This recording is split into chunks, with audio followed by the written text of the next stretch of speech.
When Jonathan Woodson was a medical student, his classmates in the 70s already identified him as a star.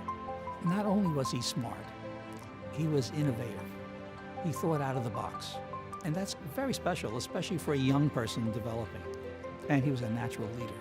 My fondest memories of medical school were those exciting years where my learning curve was very steep, and students were involved in patient care, and it was an experience like none other. They demanded a lot of us, but more importantly, because of the role models there, it was about understanding that you can make a larger contribution to society and to medicine.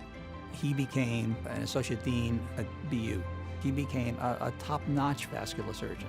He became a professor. He became, in the military, a general.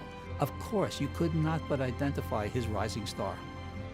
The time I spent at NYU was about learning to live outside of my comfort zone for the purpose of growing. And then at some point, the president calls and says, "We'd like you to consider doing this job." And that's what it's all about. And it all begins back in a place like NYU. The Assistant Secretary of Defense is the principal advisor to the Secretary of Defense for all matters related to health and health affairs within the Department of Defense. With Jonathan Woodson, I'm very proud that he's gone elsewhere and that he has grown and developed all the places in the world that he has touched and all the people throughout the world that he has touched. Very proud to count him as an NYU alum. Jonathan is inspiring by what he has done, and he does it with humility. He does it with gentleness.